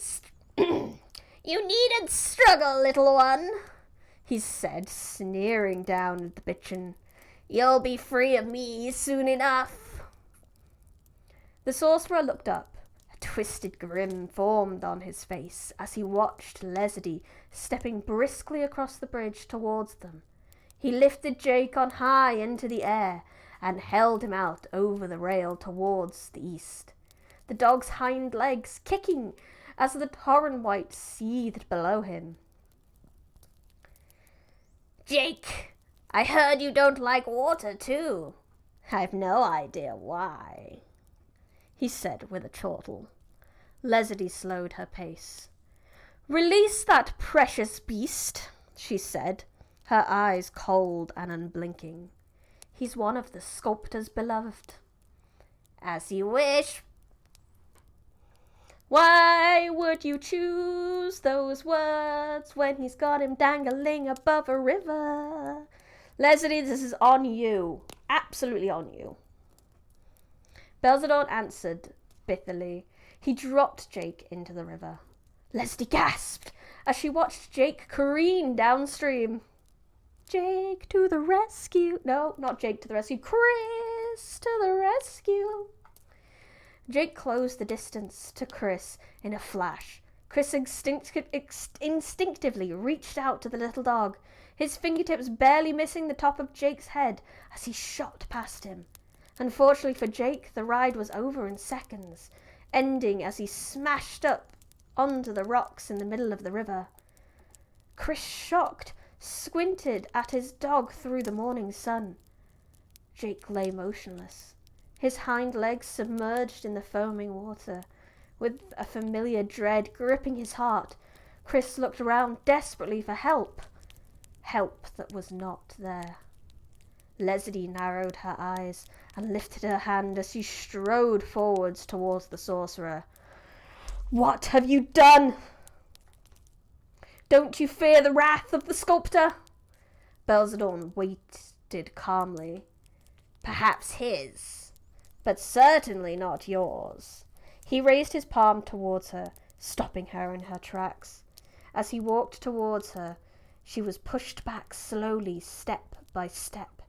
Her hands were forcibly lowered to her sides by a menacing energy that she could not resist.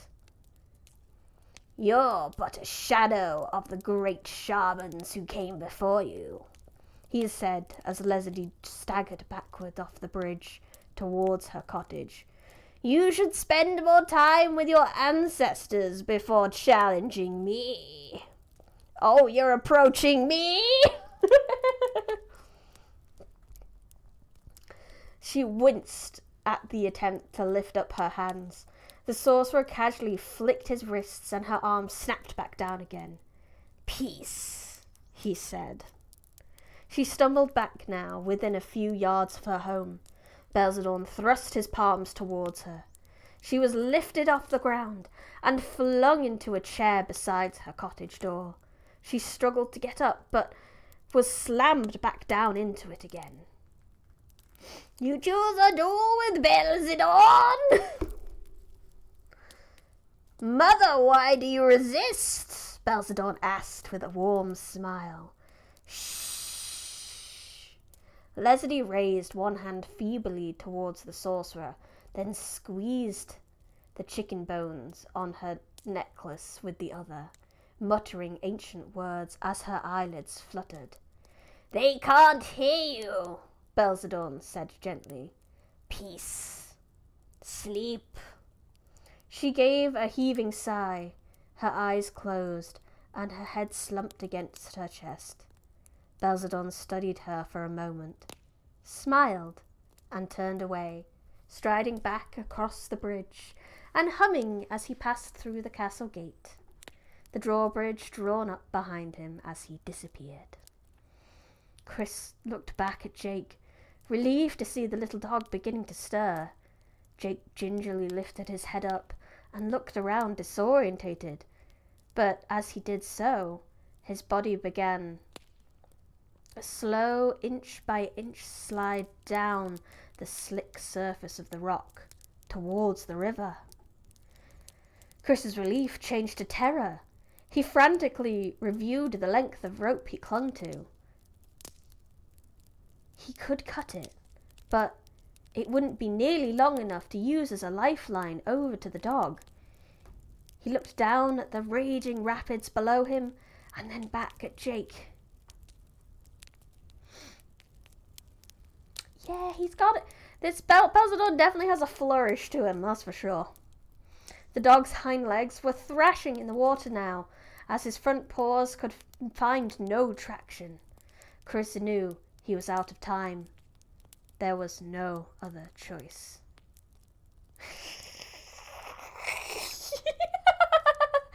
If a pair vanishes, is it a disappear now? Oh, yes. You can have the joke for that. Yes. I like that one. I like that one a lot. It's terrible. Great.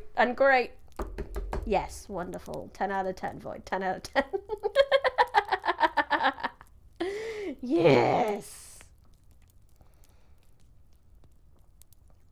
Why did I have that in my head? What? Where did the Final Fantasy music come from?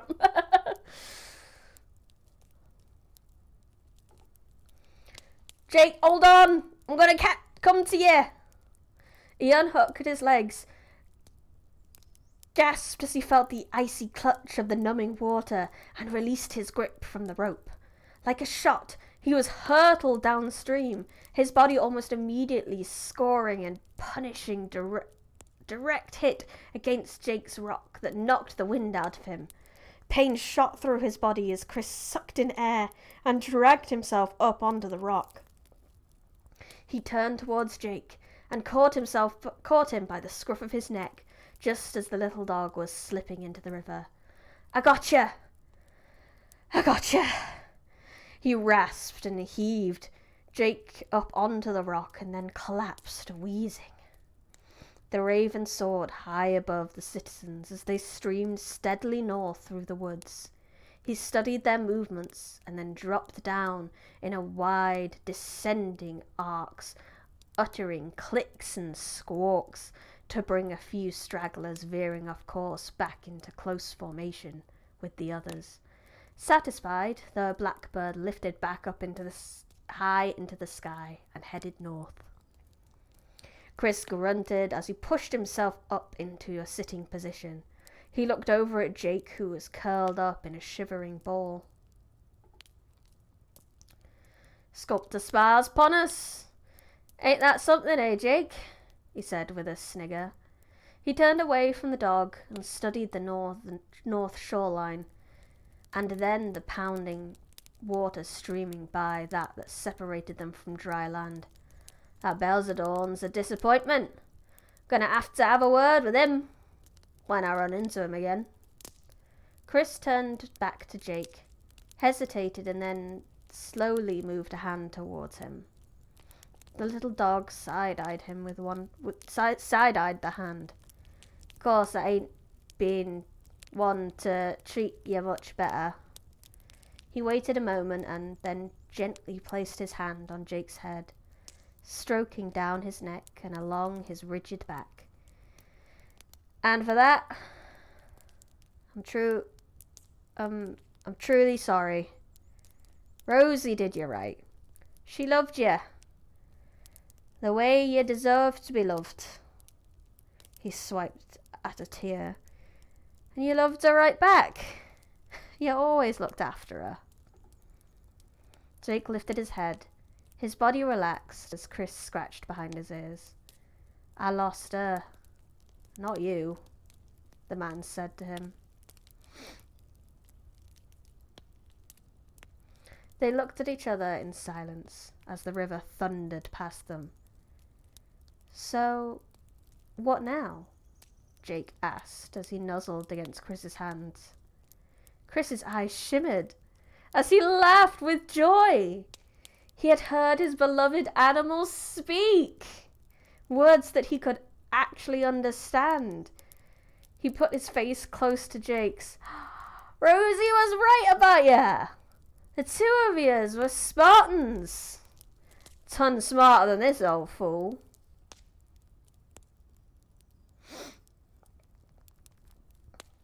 Yeah, Chris saved him, and he's feeling a lot better now. And now he's apologized for his past abuse, and now he's going to make up for it by helping. Yay, we all like a redemption arc.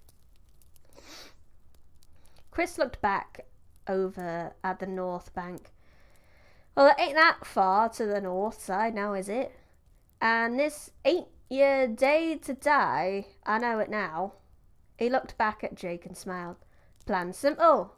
You're going to climb on me back, hold on to me neck for all you're worth, and I'm going to leap from here and cover a good distance with that.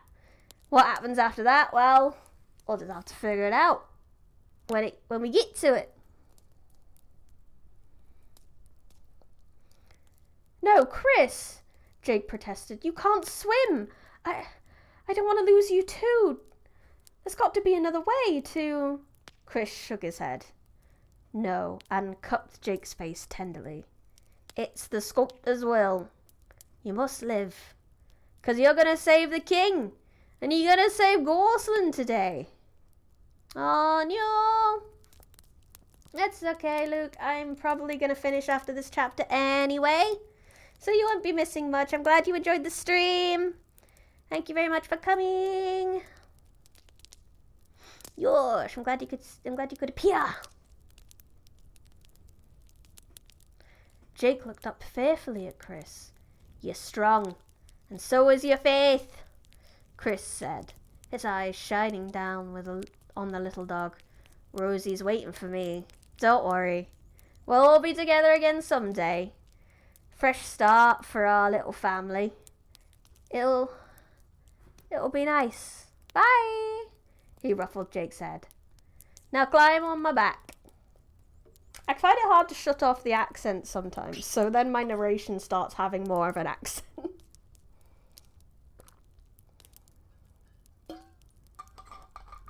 Oh.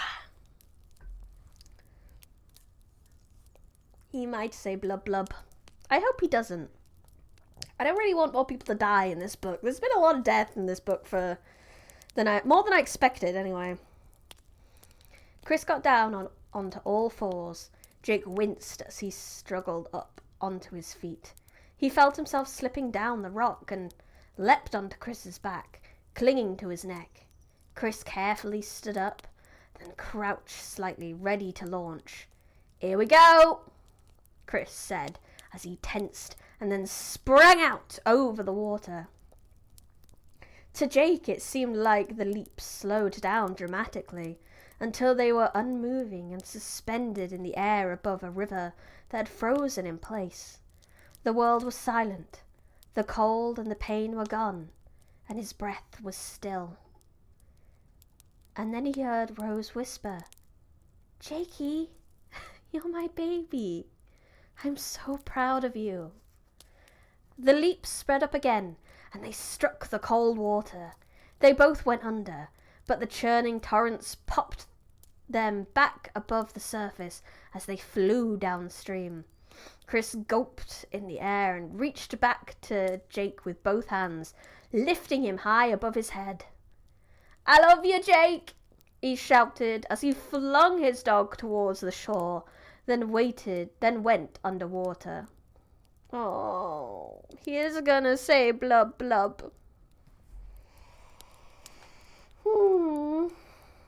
Jake paddled furiously. He was just a few yards from the bank now, but he couldn't get any closer. Panicked, he looked downstream and spotted a thick branch stretched out over the water.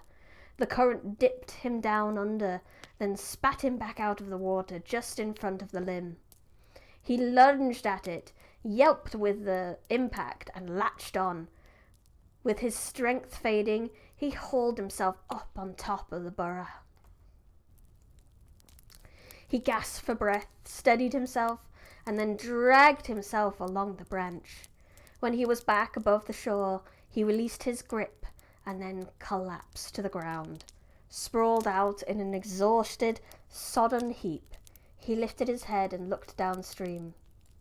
There was no sign of his owner. I don't think he had iron boots, no. That would have been good, but he did not have them. Indeed. Blub blub. I love you too, Chris.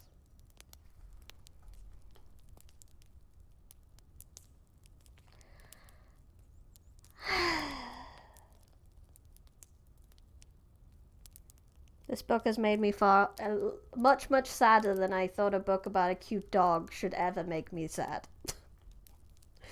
God damn it! The raven dropped down in a wide, lazy circles over Leslie's cottage, drifting down close enough until she was clearly within view. The woman slumped over in her chair, her body completely still. The raven's cold eyes lingered on her a moment longer, and then he soared back up into the sky. Maisie peeked her head out of the cottage door and saw Leslie in her chair, unmoving. No other human was around, most importantly, no sorcerer. The cat looked up and saw the raven circling overhead, but the bird's focus seemed to be elsewhere. She glanced back at Vincent, who was frowning, and at Nigel and Winston, who were cowering inside the cottage. We couldn't help her before, but we can now.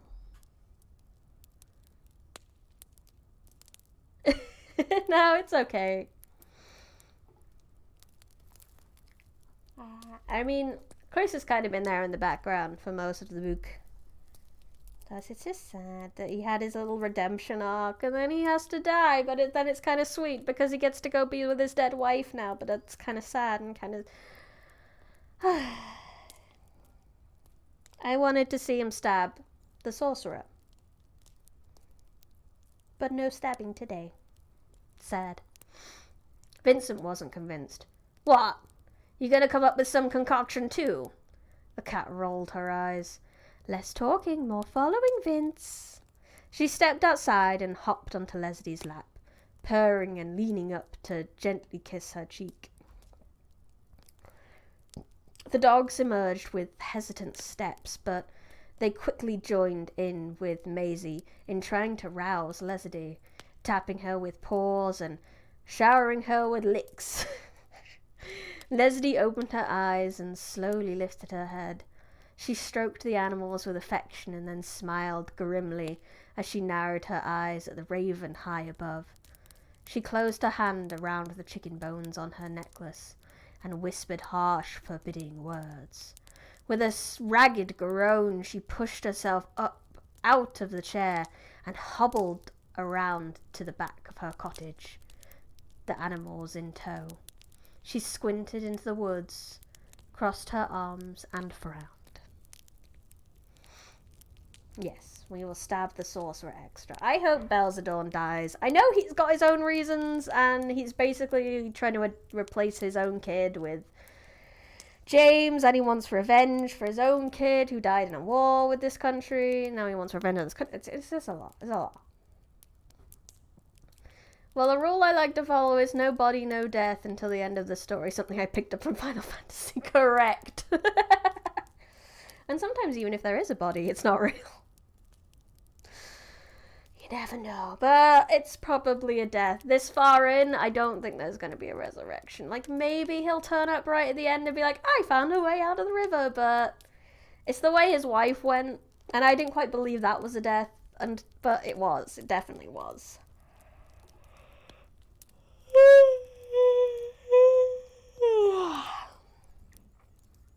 But I think that's me for today. We've gotten to the 2-hour mark. It's time for me to rest. Thank you, everyone in the chat, for coming. Thank you to anyone who lurked. And thank you to anyone who watches the VOD. Allow me to do some quick shilling again. I am working on trying to stream and write full time recently. So if anyone needs any freelance writing done, please feel free to contact me. If you need any blog posts done, if you want any YouTube scripts done, if you want some ghostwriting done, I'm your gal. I also wrote some books, which I have links for in the description. And there's a Kofi in the description if you want to support me on there. There's also some tiny audio shorts you can get on there. You can buy at the cheap price of 99p, 99 cents. Or you can pay more because it's pay what you want. If you like me. If you like me that much. But 99p is also fine. There's no shame in that. Don't you worry. You do what you want. You do what you want. I'm just happy that you guys are here and want to support me. I am happy with this. Yeah. I think that's all I have to show. Thank you everyone for coming. This has been Brandy Rose Smith live from the Forbidden Library. I had fun. I hope you had fun. Goodbye. I'll see you tomorrow. Oh, I'll have a schedule up after the stream, and I will see you tomorrow for some Minecraft. Goodbye.